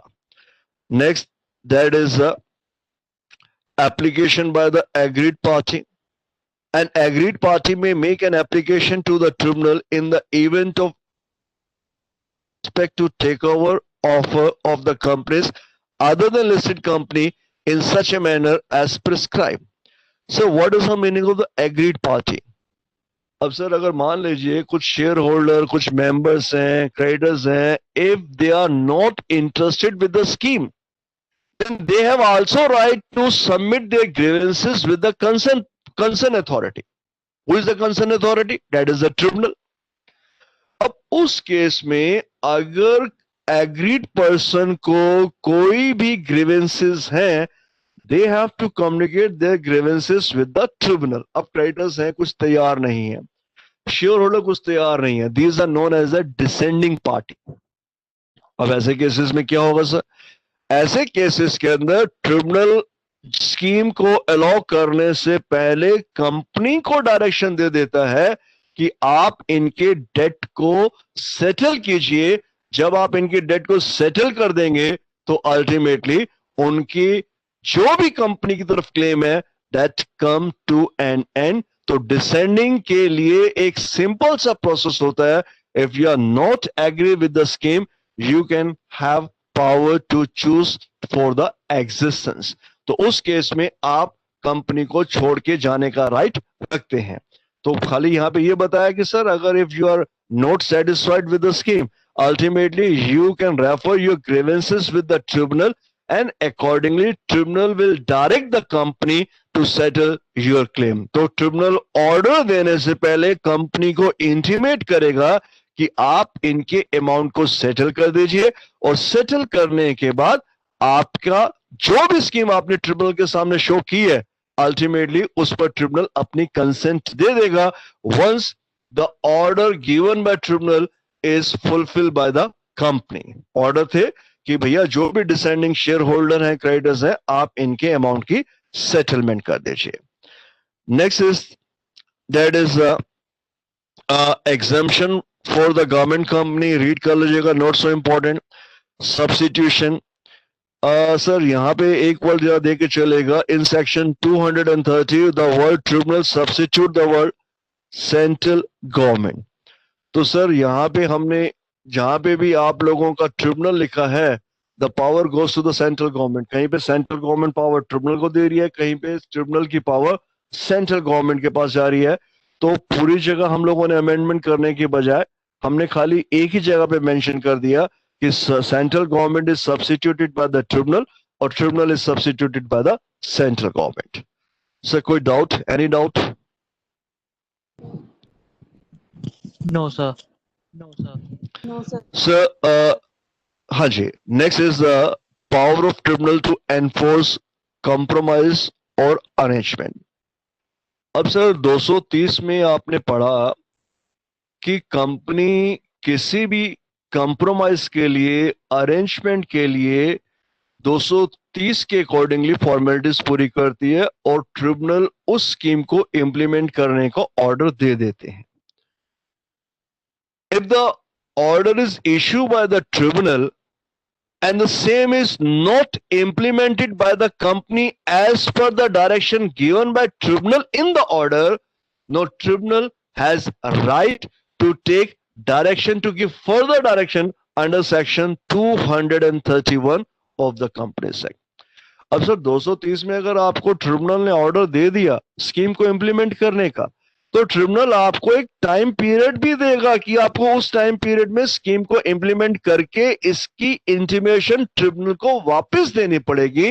अगर आप उस टाइम पीरियड में कंपनी उस स्कीम को इंप्लीमेंट करके ट्रिब्यूनल को इसकी इंटीमेशन नहीं देती और ट्रिब्यूनल इस बात को रियलाइज करता है कि उसकी डायरेक्शन के अकॉर्डिंगली काम नहीं हो रहा तो ट्रिब्यूनल आपको उस स्कीम को इंप्लीमेंट करने के लिए ऑर्डर देगा, उसको सुपरवाइज करेगा और उसको इंप्लीमेंट करने का राइट भी रखता है. That is under section 231. इसका मतलब है कि अगर आपके डैडी ने आपको बोला, आपके पेरेंट्स ने आपको बोला कि आपने ये काम करना है तो पहली राइट आपकी है कि आप वो काम करेंगे. लेकिन अगर आपने अपने पेरेंट्स की डायरेक्शन के अकॉर्डिंगली काम नहीं किया तो 231 में आपके पेरेंट उस काम को इंप्लीमेंट करने का खुद राइट रखते हैं और आपको डायरेक्शन देने का राइट रखते हैं, इस बात को कंफर्म करने का राइट रखते हैं कि क्या आपने स्कीम इंप्लीमेंट नहीं की। लेकिन उस केस में दिक्कत ये आ जाएगी कि अगर लगता है कि डेलिब्रेट एफर्ट्स है, आपने स्कीम जानबूझ के इंप्लीमेंट नहीं की, तो अल्टीमेटली मे बी पॉसिबल कि कंपनी या कंसर्न पार्टी पर कोई भी फाइन या पेनल्टीज इंपोज की जा सकती है। पढ़े so section 231, it state power of tribunal to enforce compromise or arrangement. Power of tribunal to enforce the order where the tribunal makes an order under section 230 approving or sanctioning that is a compromise or arrangement in respect of the company. The tribunal has power to supervise the implementation of the scheme, power to give direction or make such modification as it may consider necessary for the purpose of implementation of the scheme. It means there are two main important power. अब sir मान लीजिएगा tribunal आपको कोई order देता है। अब sir order दिया तो अल्टीमेटली आप उस ऑर्डर को फुलफिल करेंगे। अब अगर ट्रिब्यूनल आपको चाहे तो अपनी डायरेक्शन के अकॉर्डिंगली ट्रिब्यूनल आपको सुपरवाइज करने की पावर भी रखता है। सुपरवाइज करने का मतलब है tribunal can demand the required progress in that particular matter as it's a routine matter. Means tribunal आपको कहता है कि 30 दिन के अंदर अंदर आप इस स्कीम को इंप्लीमेंट कीजिए, तो ट्रिब्यूनल आपको 10 दिन, हफ्ते 10 दिन के अंदर, 15 दिन के अंदर इंटीमेट कर सकता है कि सर आपने क्या काम किया, इसकी इंटीमेशन मुझे प्रोवाइड कीजिए। इट मींस आप ये नहीं कह सकते कि सर हम आपको 30 दिन के बाद इंटीमेट करेंगे। It means if there is any order given by the tribunal has right. जरूरी नहीं है कि ट्रिब्यूनल अल्टीमेटली आपको सुपरवाइज करेगा। इट मींस ट्रिब्यूनल सुपरवाइज करता है या नहीं करता, it is not come under ये, it is not the matter of acknowledgement. It means it is a right of the tribunal. ये ट्रिब्यूनल का राइट है कि वो चाहे तो आपको सुपरवाइज, रेगुलर सुपरवाइज कर सकता है, रेगुलर डायरेक्शन दे सकता है। आप ये एक्सक्यूज नहीं ले सकते। You can not take the excuse that sir it is our responsibility and we can perform the same within the specific time period granted from your side. Tribunal आपको day to day direction दे सकता है। It means if tribunal feel that there is a sub obstacle for implementation of some of its order, tribunal has right to give further necessary order in this record. तो 231 में sir tribunal आपको order देने की power रखता है। And next is the winding up order by the tribunal. Sir what is the meaning of winding up? That is very important. ये 231 का जो जस्टिफिकेशन है, that is a winding up order. अब sir tribunal ने आपको 230 में order दिया काम करने के लिए। ट्रिब्यूनल ने आपको कहा कि sir these are the function which must be perform by the company. तो ultimately it is responsibility of the company on every officer of the company to work according to direction of the company, direction of the tribunal. If tribunal feel that despite the direction, company and its officer are not working as per the given direction, then tribunal has power to order winding up of the company. Sir, अब आपको winding up के order दिए जा रहे हैं। क्यों? क्योंकि आपने 230 के अकॉर्डिंगली ट्रिब्यूनल की डायरेक्शन में काम नहीं किया या उनकी डायरेक्शन के अकॉर्डिंगली कार्य नहीं किया। Then the company is unable to pay its debt. अब क्या क्या कार्य नहीं किया? सर स्कीम आपने इंप्लीमेंट नहीं किया। अगर ट्रिब्यूनल ने कोई मॉडिफिकेशन सजेस्ट किया, आपने उस मॉडिफिकेशन को इंप्लीमेंट नहीं किया और ट्रिब्यूनल के कहे अकॉर्डिंगली आपने अपने डेट्स की पेमेंट नहीं की, then tribunal has right to issue order for winding up of the company, that is make an order for winding up of the company and such order shall be deemed to be an order made under section 273, that is also come under the section of winding up of the company. Sir ये supervision का 231 का मतलब क्या है? 231 का मतलब है कि जब भी आप ट्रिब्यूनल के पास ये कोई स्कीम लेके जाते हैं और once there is a involvement of the tribunal in section 2 and 230 and accordingly tribunal provide the necessary direction to the company for the implementation of the scheme. Tribunal has power to supervise the scheme, supervise the implementation of the scheme, as well as if the implementation is not done as per the desire or order of the tribunal has also power to issue the direction of winding up, that is the winding up under the direction of tribunal, और उस case में company को wind up करने के order भी issue किए जा सकते हैं. That is the most important. अब सर यहाँ पे दिक्कत क्या आती है? अब आप कहेंगे कि सर वाइंडिंग अप के लिए तो कुछ केसेस हैं, अगर हम अपने डेट की पेमेंट नहीं कर पा रहे, हम ये नहीं कर पा रहे, तो आप वाइंडिंग अप के लिए कह सकते हैं. अब सर हमारे यहाँ पे तो डेट की कोई प्रॉब्लम ही नहीं है, हमने तो प्रेफरेंस शेयर होल्डर है, उसको शेयर्स, प्रेफरेंस शेयर्स के इंटरेस्ट के बदले में शेयर्स देने थे, तो अल्टीमेटली हम डिले हो गए. तो इसमें वाइंडिंग अप की तो कोई क्लॉज, कोई कंडीशन फॉलो करते नहीं, तो वाइंडिंग अप कैसे होगा? तो वही इसमें क्लियर किया गया है. Once the matter is brought before the tribunal under section 230, in that situation, it is also the responsibility of the tribunal to make confirm that necessary action is done or taken by the company as per the direction. And further, if the directions are not fulfilled by the company, ultimately tribunal has power to declare the winding up order of the company. तो sir इसको winding up ही माना जाएगा, चाहे winding up के clauses पूरे नहीं होते, लेकिन वाइंडिंग अप के क्लॉज में क्लॉज है कि ट्रिब्यूनल की डायरेक्शन को फुलफिल ना करने के कारण भी कंपनी को वाइंड अप किया जा सकता है. Then it come under the category of the winding up by the order of the tribunal. कोई प्रॉब्लम है सर? बताइए, any problem? No sir, no sir. यार क्लास में हम दो ही है, तू और मैं ही बोलते रहते हैं, बाकी तो कोई है नहीं क्लास में. हाँ सर, ऐसे ही लगता है. हाँ सर, ऐसे ही लगता है. हम दो ही पढ़ते रहते हैं क्या? चलो sir, next is that is a merger and amalgamation of company, that is 232. अब सर जो फर्स्ट केस था, that is under section 230, that is the case of the arrangement or compromise. This is the case of the merger and amalgamation of the company. अब sir company अगर मर्ज करना चाहती है, अमंगलमेट करना चाहती है, अगर सर कंपनी मर्ज और अमंगलमेट करना चाहती है, then it should be read as section 230 read with section 232. Sir ये जो टॉपिक है, it is not different from 230. ये 230 से डिफरेंट नहीं है. 230 में था कि सर कोई अरेंजमेंट हुआ, मान लीजिए आपने कोई कंप्रोमाइज किया, कोई कई नई चीज इंक्लूड की, तो आपने उसको इंप्लीमेंट करने के लिए ट्रिब्यूनल का सहारा लिया.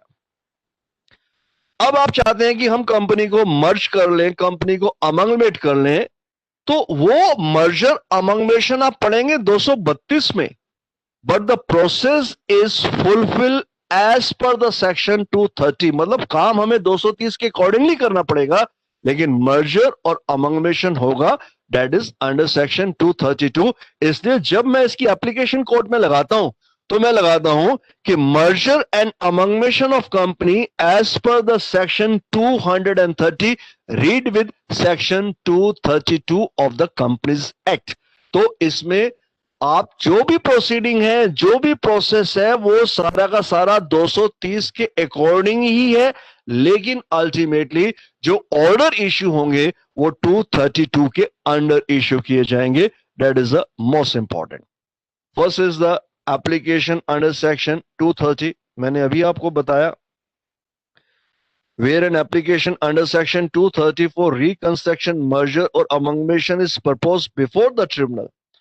अब सर आपने ट्रिब्यूनल पे एप्लीकेशन लगाई रिकंस्ट्रक्शन के लिए, मर्जर के लिए, अमंगलमेशन के लिए. द ट्रिब्यूनल में on such application order a meeting of creditor and class of creditor और मेंबर और class of member as the case में बी मतलब मैं एक वो छोटी सी चीज बता दूं, आपने 230 में एप्लीकेशन लगाई कंप्रोमाइज के लिए, अरेंजमेंट के लिए, रिकंस्ट्रक्शन के लिए, अमंगमेशन के लिए, मर्जर के लिए, एप्लीकेशन आपकी 230 में लगेगी। लेकिन if it is a case of the merger and amalgamation, then the orders issue under section 232, or if it is related with the compromise or arrangement, an order is issued under section 230। मतलब process 230 का हर जगह पूरा होगा, लेकिन merger अमंगमेशन के case में order 232 में issue किए जाएंगे, लेकिन प्रोसीडिंग 230 की आपको कंप्लीट करनी पड़ेगी। Any doubt sir? कोई डाउट?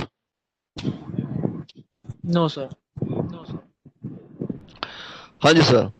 फर्स्ट इज द वही सर सेम प्रोसेस है, application notice of the meeting to be send to the member and creditors. आपकी तरफ से सर एक नोटिस जाएगा, and certain provision contain in the section 230, जो section 230 के प्रोविजन से सारे के सारे फुलफिल करने हैं। Next is the document to be circulate. Sir अब यहां पे आपके डॉक्यूमेंट क्या क्या देने हैं? Draft scheme of adopted by the director, draft scheme as adopted by the director. Sir if it is a case of the merger और amalgamation, उसके अंदर आपको एक ड्राफ्ट स्कीम तैयार करनी पड़ती है। इट मींस मर्जर और अमंगमेशन की कंडीशन डिसाइड होती हैं। अगर आपने इंटर में टॉपिक पढ़ा था, फाइनल में भी है, that is the amalgamation and the merger. That is the amalgamation in nature of merger and amalgamation in nature of purchase. और आपको याद होगा कि आपको टीचर ने याद करवाया था कि भाई 5 फार्मूले हैं, 5 कंडीशंस हैं, ये 5 कंडीशन पूरी होती है तो it is the case of merger, 5 condition पूरी नहीं होती then it is the case of nature of purchase. ठीक है, तो अल्टीमेटली आप लोग जब भी कोई एप्लीकेशन मर्जर या अमंगमेशन के लिए लेके आते हैं, तो आपको उसके लिए सबसे पहले स्कीम को ड्राफ्ट करना पड़ता है और उसकी अप्रूवल बोर्ड ऑफ डायरेक्टर की मीटिंग्स में लेनी पड़ती है। Second is the confirmation that the draft scheme has been filed with the registrar of company। अब सर वो स्कीम आपकी रजिस्ट्रार के पास आपकी जाएगी along with the valuation report of the expert। Sir उसमें वैल्यूएशन तो मेन इंपॉर्टेंट है sir. अमंगमेशन में दोनों कंपनीज के शेयर को हम लोग वैल्यू करते हैं, वो आपने पढ़ा होगा, pooling of interest method, purchase consideration method, वो आपके अलग अलग मेथड्स हैं जिसके अंदर वैल्यूएशन किया जाता है कि भाई इसकी वैल्यू क्या होनी चाहिए, शेयर्स की वैल्यू क्या है। And next is the supplementary financial statement। So supplementary financial statement का मतलब क्या होता है? What does it means? अब सर मैंने आपको बताया था कि जब भी आप ट्रिब्यूनल में एप्लीकेशन लगाएंगे तो आपको latest audited report as per section 133 submit करवानी पड़ेगी। लेकिन अगर वो financial report means that is the latest financial report under section 133, अगर उसको इशू किए हुए 6 महीने या उससे ज्यादा हो चुके हैं, तो इन 6 महीनों में जो भी फाइनेंशियल चेंजेस आए हुए हैं, अल्टीमेटली उसकी एक सप्लीमेंट्री फाइनेंशियल स्टेटमेंट आपको अलग से सर्कुलेट करना अनिवार्य है।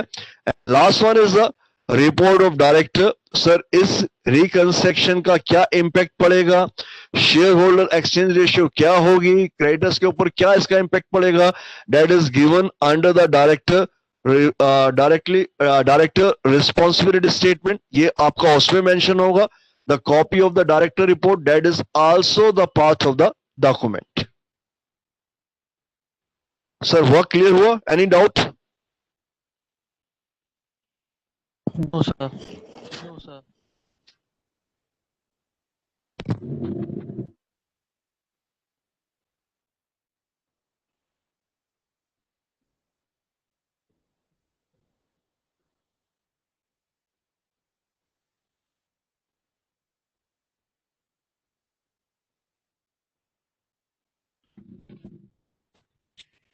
हाँ जी, हाँ जी। Next is the that is the order of tribunal। If the tribunal is satisfied that the procedure specified under section 232 has been compiled with, that is, company auditor certified the accounting treatment in conformity with the accounting standard, the tribunal may sanction the merger, reconstruction and amalgamation. Sir, थोड़ा सा एक difference ले लीजिएगा, that is 230, 230 and 232. Basically, in case of section 230, 230 में हम लोग compromise और arrangement के लिए application लगाते हैं, but we have to follow a large procedure before the tribunal. Process लंबा है, हमने 230 में application लगाई. अब जब 230 में एप्लीकेशन लगाते हैं, आपने किसी एक मैटर पे एप्लीकेशन लगाई कि भी प्रेफरेंस शेयर होल्डर का डिविडेंड है, that is outstanding, and preference shareholder are agree to forgo their dividend in lieu of shares. तो ऐसे केसेस के अंदर जो स्टैच्यूटरी ऑर्डर की फाइनेंशियल स्टेटमेंट्स हैं, द लेटेस्ट फाइनेंशियल स्टेटमेंट्स, आपको खाली उनकी कॉपी लगानी है और उस केस में उनकी ज्यादा इंपॉर्टेंस नहीं होती.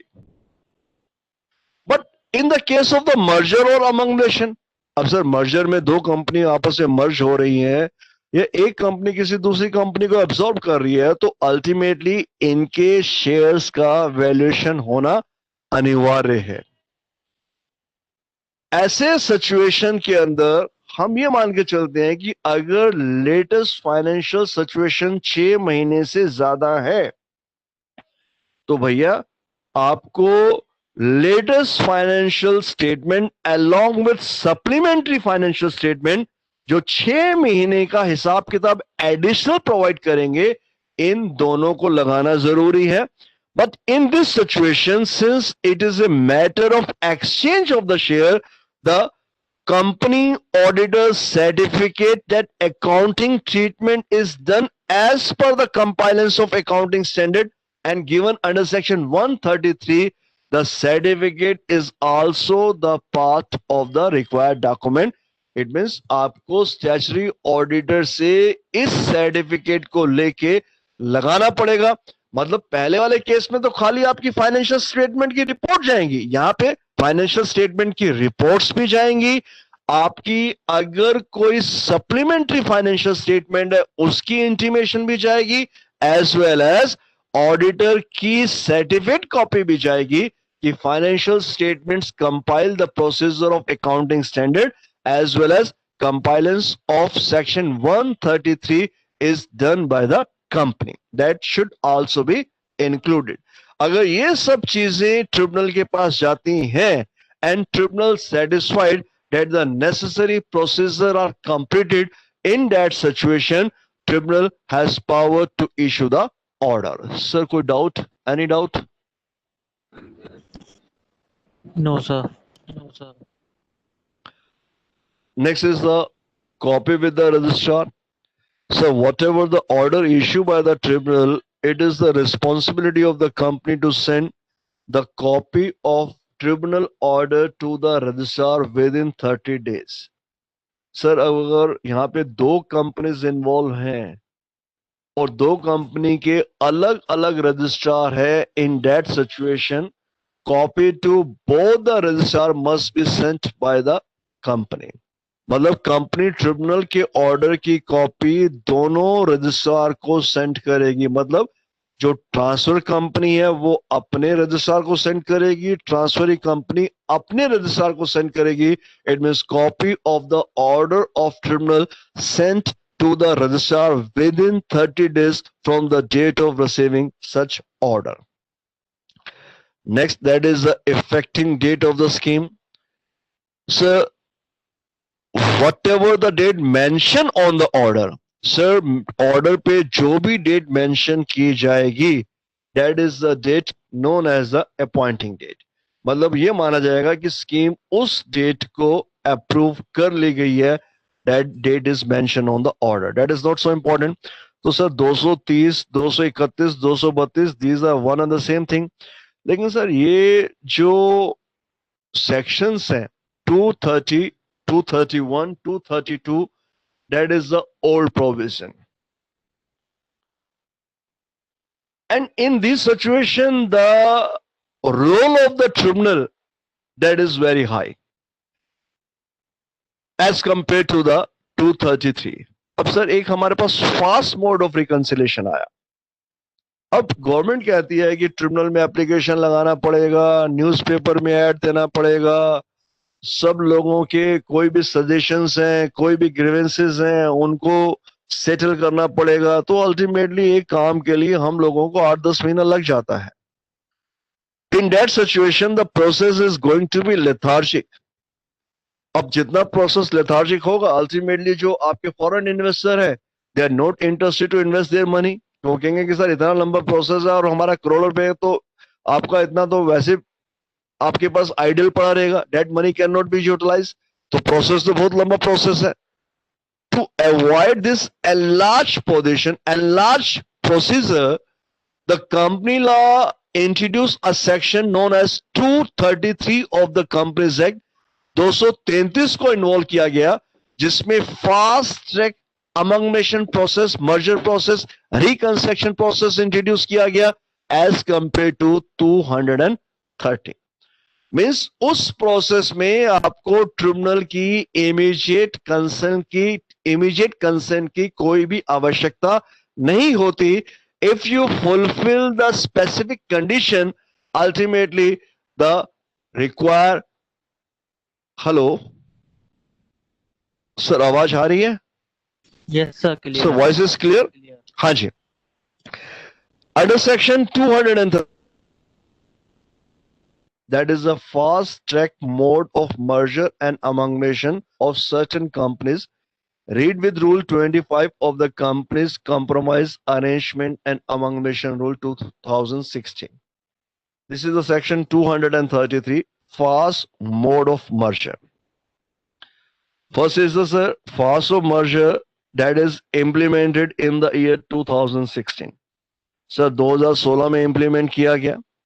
First is the companies and title, that is the most important. This fast track of merger is not, you can say the privilege of the fast track merger is not available to all the companies. Sir, ये सारी की सारी companies के अंदर available नहीं है. It is available to the specific company. ये खाली specific companies के पास available है. And what are the companies? First is the merger and amalgamation between small company. Sir, जो small company है, उनमें ये merger possible है. Small company, first is it is not a public company, and the paid up share capital is not more than 15 lakh or any such higher amount as may be prescribed, which shall not be more than 10 crore. Sir, एक तो आपकी paid up capital 50 lakh से ज्यादा नहीं होनी चाहिए. हाँ, central government के पास पावर है कि वो 50 लाख से ऊपर की लिमिट डिसाइड कर दे, but in no cases it can exceed the limit of 10 crore. मतलब 50 लाख या उससे कम की कैपिटल है, then it is a small company. अब सेंट्रल गवर्नमेंट के 50 लाख से लिमिट ऊपर डिसाइड कर सकते हैं? सर, पावर सेंट्रल गवर्नमेंट के पास है.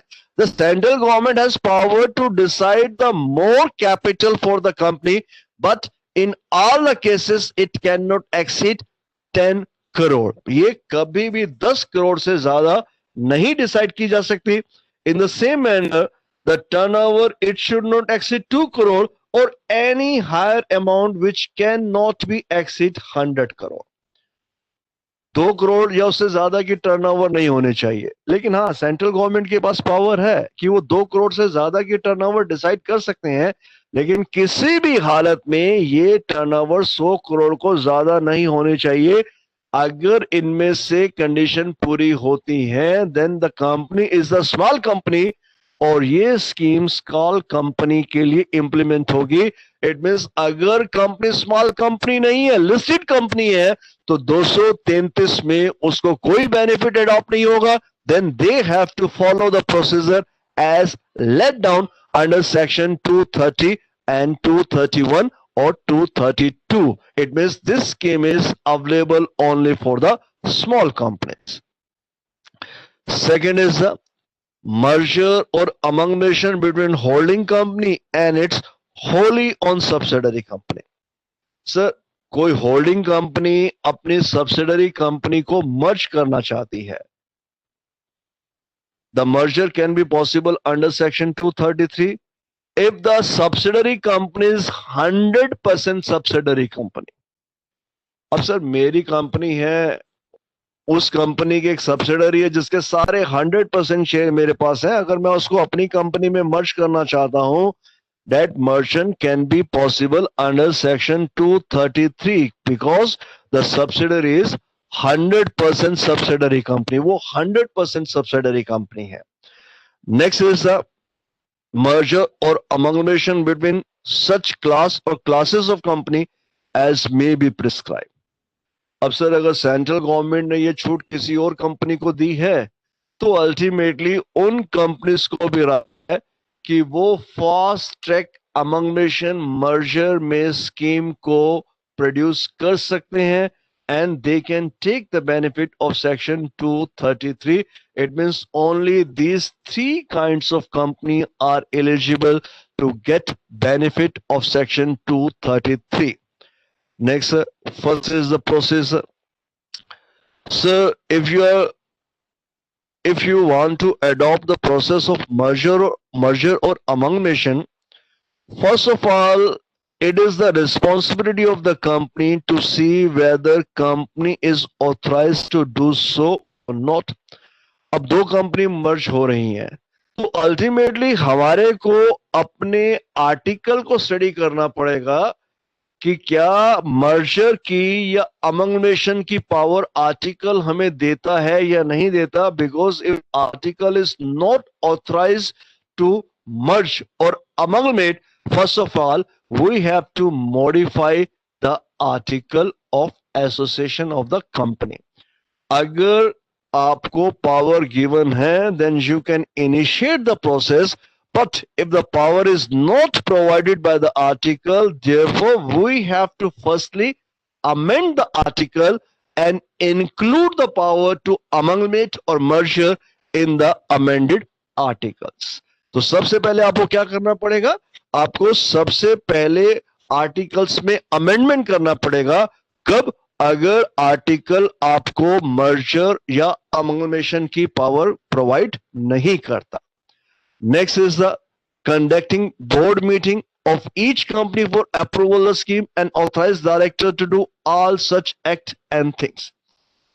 Sir, if it is a case of the merger, in case of merger, the director has to work out of their domain. Sir director को बहुत काम, अब डायरेक्टर को इंटरनल कंपनी के internal matter के अलावा कुछ और मैटर्स भी आपको चाहिए, उनको कुछ और मैटर्स भी काम करने हैं, कुछ और मैटर्स पर भी काम करना है. तो first of all, it is the responsibility of the company to conduct a meeting of the board, and board should provide the necessary power for the task performing with respect to merger and amalgamation with the directors. तो आपके जो directors हैं, आपको उन directors को इस scheme को implement करने के लिए ऑथराइजेशन देना पड़ेगा, पावर देनी पड़ेगी. इट मींस इनको पावर और ऑथराइजेशन देने के बाद ही डायरेक्टर्स किसी भी काम को, मर्जर या अमंगलेशन को इनिशिएट करने की पावर रखते हैं. तो first, there are two main important process. If the merger amalgamation is not authorised, please amend the article of association of the company and include the power of merger and amalgamation in the article. And second, provide power to the director. Director को power provide कीजिए merger और amalgamation के लिए. Next is the invitation to notice. Transfer and transferring company issue a declaration of solvency before the registrar. Sir, whenever we initiate the process, अब सर first of all अगर merger हो रहा है, अब मान लीजिए company A try to merge company B in the domain of company A. अब कंपनी ए कंपनी बी को अपने डोमेन में लाना चाहती है, उसको मर्ज करना चाहती है. क्यों मर्ज करना चाहती है सर? अब सर अगर मान लीजिएगा कि वो मर्ज इसलिए कर रही है कि कंपनी लिक्विडेट होगी, तो ऐसे केसेस के अंदर सर आपके पास पावर नहीं है आप उसको मर्ज कर सकते। उस केस में कंपनी भी लिक्विडेट होगी, the power is with the liquidator of the companies. वो पावर किसके पास है? लिक्विडेटर के पास है।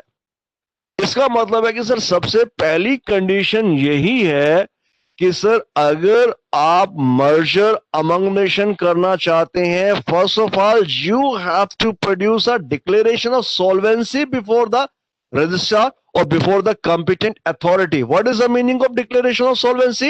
Sir, we are in a situation that we can clear all of our debts. कि सर हमारे पास डेट्स की क्लियरेंस के लिए सफिशिएंट रिलायबल सोर्सेज है। इट मींस हम लिक्विडेट नहीं है। That is known as the declaration of solvency. अब sir declaration of solvency what does it means? आपने जब declaration of solvency concern authority को प्रोवाइड किया और कोई डिसेंडिंग शेयर होल्डर क्रेडिटर इस मर्जर अमंगमेशन से इत्तेफाक नहीं रखता, if that is not satisfied with the process of merger or amalgamation, then that statutory authority order the company to settle their claim because the company show declaration of solvency. Sir आपने कहा कि हम sufficient है, हमारे पास पैसा है, आप जो भी तैयार नहीं होगा हम उसको पैसा देने को तैयार है। तो डिक्लेरेशन ऑफ सॉल्वेंसी का सर्टिफिकेट इस बात को इंडिकेट करता है कि ये जो मर्जर है, जो अमंगमेशन है, ये इंसॉल्वेंसी के कारण नहीं हो रहा, क्योंकि इंसॉल्वेंट कंपनीज को अगर आप टेक ओवर करेंगे तो उससे उन कंपनीज के शेयर होल्डर के राइट के इंटरेस्ट का हनन होगा। इसलिए ये पावर खाली लिक्विडेटर के पास है, ये पावर आपके पास नहीं है। इसलिए ऐसी सिचुएशन में डिक्लेरेशन ऑफ सॉल्वेंसी का इश्यू किया जाना जरूरी है। And both the company should issue a letter regarding declaration of solvency. कोई प्रॉब्लम है बताइए sir? Any problem? No sir, no sir. हाँ जी। Second is invitation to notice. A notice of the proposal scheme, invitation, objection, inviting, objection and suggestion, if any, from the registrar, liquidator, where the registrar of the respected companies are situated within 30 days from the date of receipts of such notice. अब sir, if it is the case of merger or amalgamation, first of all, you have to intimate through a notice to the registrar as well as liquidator of the concerned company. And if they have any objection with the merger or amalgamation, they have to intimate about the same within 30 days from the date of receipts of such notice. तो sir आप दो company अगर आपस में मिलकर मर्ज कर रही हैं, आपने declaration of solvency letter issue कर दिया, तो अल्टीमेटली आपकी कंपनी का, आपके एरिया का रजिस्ट्रार और आपके एरिया का लिक्विडेटर, आपको इन दोनों को इंटीमेट करना पड़ेगा। You have to intimate regarding the merger और amalgamation of the company with these two entities. और उन दोनों एंटिटीज को समय दिया जाता है if they want to submit their objection or any recommendation with respect to such merger or amalgamation. अगर 30 दिन के अंदर अंदर वो आपको कोई भी इंटीमेशन नहीं देते, तो ultimately it indicate that there is no concern from the registrar as well as from the liquidator. Next is the convening general meeting. अब सर आपने मर्जर करना है या अमंगमेशन करना है, then ultimately the approval of member it is necessary, and please remember that is approval of member holding at least 90% of the total number of the share for the implementation of the scheme. Means 90% member अगर merger अमंगमेशन के लिए तैयार हो जाते हैं, then ultimately scheme can be adopted. Next, conveying creditor meeting. अब sir आप creditor meeting भी आप लोग कन्वे करना चाहते हैं. Conveying creditor meeting or class of creditor and such scheme shall also be approved by the majority representing 90% of the value of creditor or class of creditor of respected company. दोनों company के creditors not less than 90% give their consent. Sir share holder भी अपनी consent provide करेंगे, creditors भी अपनी consent provide करेंगे. और if there is any objection or suggestion, that is the transfer or transferring company consider the objection and suggestion in the meeting. It means sir अगर उनके पास कोई भी ऑब्जेक्शन आता है, कोई भी सजेशन आता है, तो दोनों की दोनों कंपनीज अपनी जर्नल मीटिंग में उस ऑब्जेक्शन को, सजेशन को कंसीडर करेंगी और अगर चाहे तो वो उसको इंप्लीमेंट करने का राइट भी रखते हैं अगर वो सजेशन या कंसीडरेशन स्कीम के पॉजिटिव में है, स्कीम के फेवर में है. Submission of all the document. So whatever the meeting of the agenda, the copy of such document that should be filed with the necessary authorities, that is filing copy of the scheme and result of the meeting with regional director within 7 days of conclusion of meeting of member or class of member or creditor or class of creditor. अब sir जो भी meeting हुआ उस meeting में अगर approval मिल गया, 90% share holder और 90% creditors are agree, ultimately their consent is further sent by both the companies to the concerned regional director within 7 days from the receipt of confirmation. तो sir confirmation मिलने के 7 दिन के अंदर अंदर आपको रीजनल डायरेक्टर को इंटीमेट करना पड़ेगा. And if the regional director is satisfied कि sir all the formalities are fulfil, in that situation regional director can issue a certificate regarding the confirmation. The topic is approval by regional director. Registrar of company and official liquidator may give objection and suggestion. Sir 30 दिन के अंदर अपना objection देंगे, नहीं देते तो ultimately माना जाएगा कोई ऑब्जेक्शन नहीं है.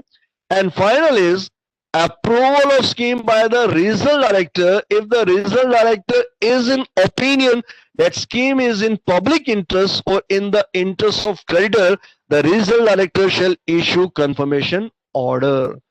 तो सर स्कीम की अप्रूवल के लिए आपने रीजनल, अब देखिए पहले 230 में कितना लंबा फॉर्मेलिटी थी, उसमें तो आप लोगों का ट्रिब्यूनल शुरू से इन्वॉल्व हो जाता. लेकिन यहां पर आप सारे के सारे काम कर लीजिए, करने के बाद you have to just inform the regional director. And if the regional director feel that all the necessary conditions are fulfilled, ultimately the regional director has power to issue the consent certificate to both the company regarding the amalgamation or merger. And whatever the certificate issued by the regional director, the copy of the same is further deposited by both the company with their respective ROC within 30 days of receiving the order. तो sir जब भी आपको order मिलेंगे, order मिलने के 30 दिन के अंदर अंदर तक आपको उसकी कॉपी आरओसी को प्रोवाइड करनी है. Then at last clause 230, 231, 232, 230, 231, 232 that is related with the all provision of merger, acquisition, all provision of compromise, arrangement and reconstruction. But if you fulfill certain condition, you can go for the fast merger amalgamation under section 233. Cases मैंने आपको दे दिया 230, 231, 232, 233. 4 sections आपको अच्छे से पढ़ के जाना है. Not only for exam purpose, it is only for your future. Future knowledge के लिए that is the most important area. ये 4 सेक्शंस आपके लिए बहुत इंपॉर्टेंट है क्योंकि कहीं कंपनी जॉब प्रोफाइल में खाली इन 4 सेक्शंस के अंदर ही स्पेशलाइजेशन की डिमांड करती है. Therefore, it is most important topic. तो क्वेश्चन खाली आप इन्हीं से रिलेटेड पढ़िएगा, मैंने पीछे 8-10 क्वेश्चन दे रखे हैं, आप उनको रीड कीजिएगा। नेक्स्ट क्लास में अगर कोई डाउट है व्हाट्सएप पे मुझे पहले इंटीमेट कर दीजिए या नेक्स्ट क्लास में रेज कर लीजिए। कोई doubt sir? No sir, clear, thank you sir. Okay बेटा, थैंक्स बेटा, thank you. Class is over.